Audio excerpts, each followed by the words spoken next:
sa bahay, at mga tao dito sa studio. Yes, good afternoon everybody. Good afternoon mga puso. Well represented ang mga starstruck stars natin. That's right. Nais din natin patiin ng magandang hapon lahat ng mga kapuso na nakikinig sa DCWB. Magandang hapon po sa inyo. Yes, hi Mike Enriquez. Yes, and of course all over the world. Pero at this point, I want to congratulate, of course, Miss Regine Velasquez and Miss Rufa May Quinto. Diva. Dahil nakakatawa talaga. Sweet. Sobrang Maraming ganda. nagustuhan. So much. Talagang next week po, papagaspasin ko todo ko ng mga performances. Ibang level na talaga. Kaya naman Ibang level. Pagka very, very Ako nice gusto pala. channel mo, pagka-diva mo talaga. Alam mo, gusto ko rin i-congratulate ang kanilang director na si Direk Dominic Zapata.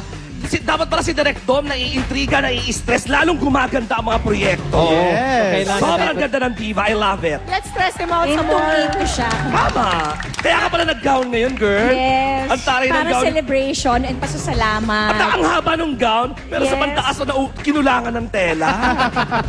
Kaya tinatakpan ko lang na hair. Correct. Mamaya i-congratulate din natin si Mo Twister. Bakit? Mamaya nila malalaman. Ano raw? Bakit? We'll find out later. Pero isang tao I'll kailangan sing a natin, song for isang you. tao kailangan natin i-congratulate ay ang kapuso nating si Richard Gutierrez. Ito po ang kumpletong balita natin. May isang malaking project na naman tayong aabangan mula sa dalawang pinakamalalaking kapuso stars dito sa GMA. Ito ay ang pelikulang pagsasamahan daw ni na Claudine Barreto at Richard Gutierrez.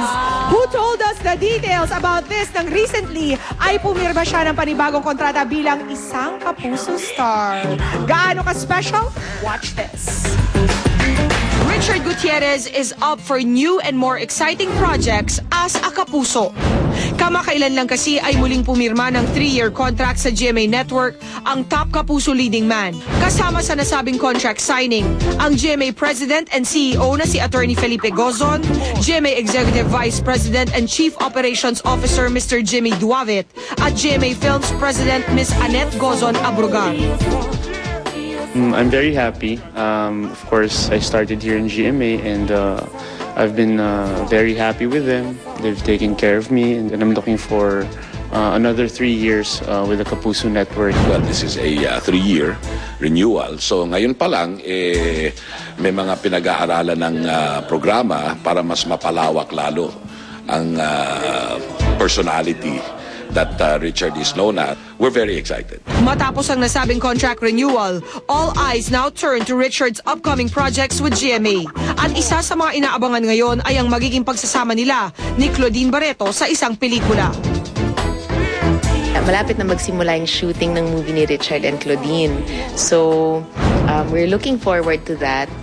And syempre, we're also looking forward to the future TV projects of Richard. Yung movie na gagawin ko with Miss Claudine Barreto, of course, I'm very excited. Gagawin siya sa Amerika. And kakaibang pelikula dahil medyo heavy naman siya on love story and drama. Very challenging for me as an actor. With this new 3-year contract with GMA, Richard also promises to surprise his fans and all our kapuso. We're going to try to create something new and try something new with my role here in GMA. Maraming mga sorpresa na mangyayari and ang masasabi ko lang na naghahanda ako ngayon, so sana handa rin yung audience para sa sorpresang ito. There, I just want to say something. Actually, this is the first 3-year contract na pinirmahan ni Richard.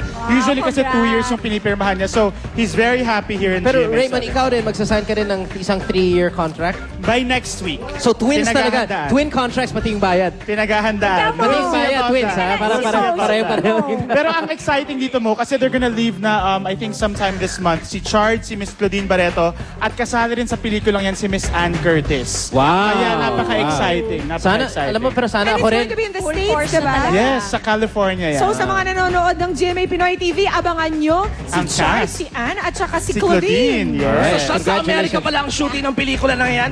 And speaking of US of A, matagumpay nga pong bumalik ng ating bansa si Miss Lavi po after attending the Soho International Awards in New York lang naman sa Shal. Kung saan nanalo po ang kanilang pelikula, yung walang hanggang paalam na Best Picture. Congratulations sa lahat ng bumubuo ng Congrats. movie na yan. Pero, ngunit, subalit na tapat, there is any truth to the rumors. Ang sightings nga daw po ng paglalambingan ng rumored boyfriend. Ayan. Ni Rumored Lovie. pa ba? Na si Ronald Singson. Yan ang bago kong best friend si Ronald. Ayan. Nakakaloka, di ba? Ano, boyfriend na ba? Mag-shota na ba itong dalawan to? Bakit? Ano nangyayari? This is another exclusive mo. Hatid sa inyo ng Showbiz Central. Watch this. Excited na umuwi si Lovie Po para ipamalita ang pagkakapanalo ng kanyang pelikula na inilaban ng Pilipinas sa Soho International Film Festival in New York. We won like the best picture, wala hanggang paalam film. Very happy about that kasi syempre tayo mga Pilipino gusto natin na nakikilala yung mga ginagawa natin. So happy naman ako na na-appreciate nila. Oh, I wasn't expecting it kasi ang dami-daming pelikula doon na alam kong maganda, magagaling. But this trip was in fact a controversial one dahil kasama raw ng dalagang aktres ang rumored boyfriend nito na si Ronald Singson.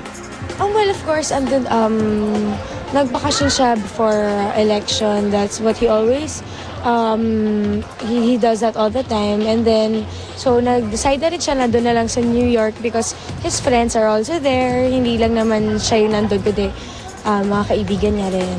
Aside from being seen as almost inseparable in public, may bali-balita rin ipinagsha-shopping daw ni Ronald si Lovie.